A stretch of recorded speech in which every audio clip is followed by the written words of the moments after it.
মানে না আমি বলছি আকায় আর ভিতরের মধ্যে না একটা ওরা বোঝাপড়া আগে থেকে করে নিয়েছে।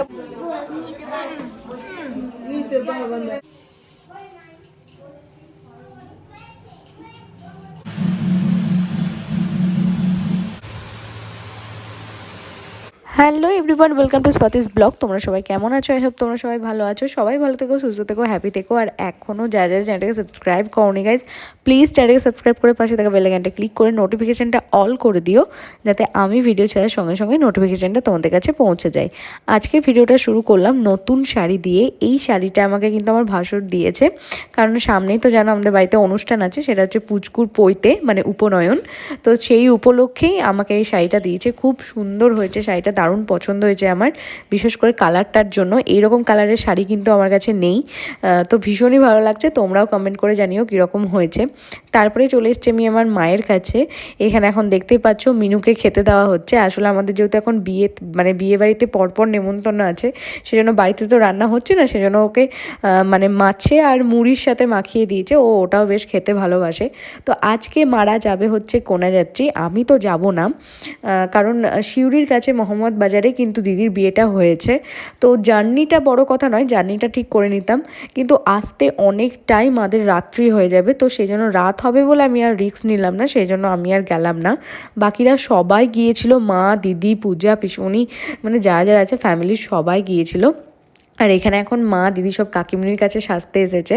মানে মা শুধু শাড়িটা পরেছে, দিদি আর পূজা সেজেছে। পূজা এরকম মানে শুধু হেয়ার স্টাইলটা করেছে, আর আমার দিদি মেকআপ করেছে আর এরকম চুলটা স্ট্রেট করে নিয়েছে। একদম পুরো সিম্পলের মধ্যে মেকআপটা করেছিল আর কি, কারণ যেহেতু অনেকটা না, তাও তো দূর আর কি, জার্নি করে যাবে, সেই জন্য এরকমই সেজেছে। আর কাকিমুনি খুব ভালো সাজায়, আর টুক করতে কিন্তু কাকিমুনি আমাদের ভরসা। আমাদেরকে বাইরে কোথাও যেতে হয় না, প্লাগ বলো বা কিছু, কাউরি বিয়ে টিয়ে লাগলে আমরা কাকিমুনির কাছে ছুটি, আর সেই সব আবদারগুলো কাকিমুনি আমাদের পূরণ করে। কাকিমুনি খুব সুন্দর করে সাজিয়েও দেয়। আর এখানে পূজার হেয়ার স্টাইলটা না মানে ভীষণ সুন্দর লাগছিল, মানে পূজার ড্রেসটার সাথে হেয়ার স্টাইলটা খুব ভালো মানিয়েছিল, খুব সুন্দর লাগছিল।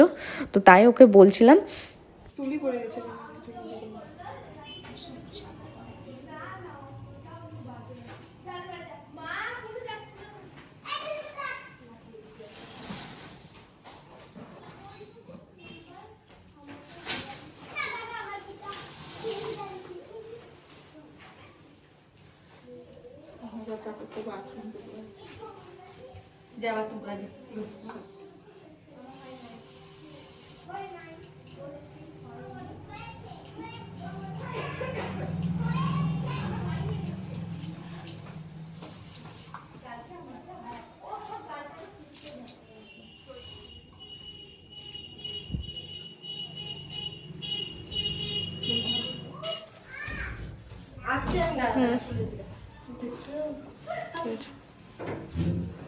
প্রথমেই বলে দিই, এটা কিন্তু তোমরা একটা মিক্সিং ব্লগ দেখছো আর কি, ঠিক আছে? তো কোনাযাত্রী তো হলো, আর এখন আমি মানে এই ভিডিওটার মাধ্যমে তোমাদের সাথে অষ্টমঙ্গলাটাও শেয়ার করব। আর এখানে আমি একটা মানে বড় কাজ করছি, সেটা হচ্ছে শাঁখা পরিষ্কার করছি। তোমরা শাঁখা পরিষ্কারের জন্য মানে কি কি করো আমাকে একটু বলো। আমি কিন্তু 2 দিন ধরে শ্যাম্পু জলেই ভিজিয়ে রেখেছিলাম, তো বেশ ভালোই পরিষ্কার হয়েছে আমার শাঁখাগুলো। মানে আমার 2 জোড়া শাঁখা ছিল, 4টে শাঁখা, তো ওইগুলো আমি পরিষ্কার করলাম। আর আমার শাঁখা ময়লা হয়ে গেলে না একদম ভালো লাগে না, তো সেই জন্য আমি চাই যে সবসময় যেন পরিষ্কার থাকে, ওই জন্য শ্যাম্পু জলেই আমি ডুবিয়ে রেখেছিলাম। তোমরা কি কি করো সেটা কিন্তু আমাকে অবশ্যই কমেন্ট করে জানিও, তাহলে আমিও করে দেখবো। শ্যাম্পু জলেও বেশ ভালোই পরিষ্কার হয়েছে। তো তোমরা যদি আমার কাছ থেকে জানতে চাও তাহলে বলবো যে শ্যাম্পু জলও কিন্তু পরিষ্কার হয়। এবার তো অনেকে না অনেক পদ্ধতি থাকে করার, মানে আরও হয়তো চকচক করে, আরও সুন্দর লাগে দেখতে, তাহলে সেটাও কিন্তু তোমরা আমাকে কমেন্টে জানিও।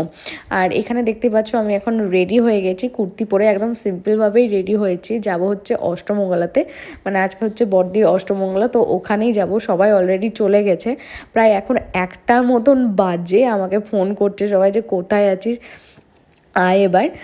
তো যাব, তো একটু মানে আর কি স্নান টান করতে সব কিছু করতে দেরি হয়ে গেল, যেহেতু শাঁখাটা পরিষ্কার করছিলাম। যাই হোক, ফাইনালি বড়দিদির বাড়ি চলে এসেছি। আর এই যে পুচকি বাচ্চাটাকে দেখছো, ওকে বলছিলাম যে তোকেও আমি ভিডিওতে কিন্তু নিচ্ছি, তোকে আমি ভাইরাল করে দেবো, তো এইরকম আর কি বলছিলাম। আর এখানে এখন আমরা সবাই মিলে বসে বসে চুপচাপ গল্প করছি। আর মিনি ব্লগও কিন্তু আমি শেয়ার করছি, তোমরা মিনি ব্লগগুলোও দেখো, আশা করছি তোমাদের ভালো লাগবে। আর এখন এখানে সবাই মিলে খেতে বসে গেছি, আর এখন মানে আকাইদার ভালো নাম হচ্ছে প্রভাস। তো ওকে আমরা বলছিলাম এই পরের বছর কিন্তু তোমারই হবে। তো এইসবই বলেও আর কি ইয়ার্কি করছিলাম। আমাদের বাড়িতে তো মানে বিয়ে লেগেই আছে, প্রত্যেক বছর কারোর না কারোর হচ্ছে, তো বেশ ভালোই লাগছে, সেই জন্যই ওকে বলছিলাম যে পরের বছর তোমার। চলো টাটা বাই, মানে অন্ধকারের মধ্যে ব্লগটা আমি শেষ করছি। কিছু করার নেই, এখন অনেক মানে অনেক রাত হয়ে গেছে আর কি, প্রায় 12:30 বাজছে। এতক্ষণ আমি সব টিডিওগুলো এডিটিং করলাম, এডিটিং করে না রাখলে না স্টোরেজ ফুল হয়ে যায়, আর এক্সট্রা কোনো ভিডিও ক্লিপ নিতে পারি না, ওই জন্যই আর কি এডিটিং করে আগে আগে রেখে দেওয়া। যাই হোক, এরপর থেকে তোমরা আমাদের বাড়ির অনুষ্ঠানের ব্লগ দেখতে পাবে, মানে বললামই তো পুচকুর উপনয়ন আছে, তো সেই সবেরই এখন ব্লগ দেখতে পাবে। তো দেখার জন্য প্লিজ চ্যানেলকে সাবস্ক্রাইব করে দিও। তো চলো বাই।